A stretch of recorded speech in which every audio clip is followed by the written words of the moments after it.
ప్రధానమంత్రి దగ్గరికి లెటర్ రాస్తేవి ఎన్ని రోజులా లెటర్ రాసి అపాయింట్మెంట్ కావాలని ఇప్పటిదాకా పోయినావా? ఏమైంది? ఫాలోఅప్ చేసినావా?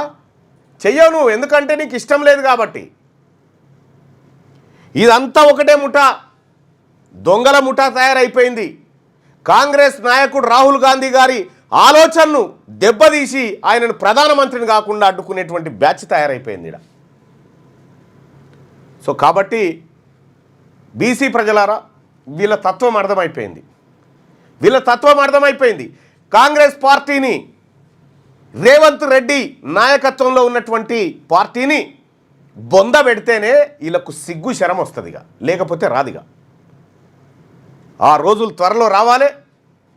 బీసీ ప్రజలమంతా ఇలా ఒక్కతాటి మీదకి వచ్చి మాట్లాడుతూ ఉంటే అంత చులకనైపోయిందా మీకు?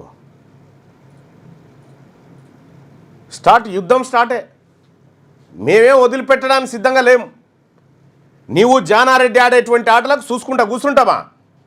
మీ రాజకీయ సమాధులు కట్టం, ఖచ్చితంగా గట్టి తీరుతాం. ఇప్పటికిప్పుడు రాజీనామా చేసి కొడంగల్లో గెలుపు చూద్దాం. కొడంగల్లో గెలిచి చూపెట్టి ఇప్పుడు రాజీనామా చేసి,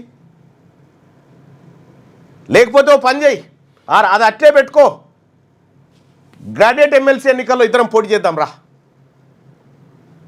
గ్రాడ్యుయేట్ ఎమ్మెల్సీ ఎన్నికల్లో నువ్వు నేను పోటీ చేద్దాం రండి. ముఖ్యమంత్రి గారు రండి, చూపిస్తాం ఏందో మా తడాకా, ఏందో బీసీల తడాకా.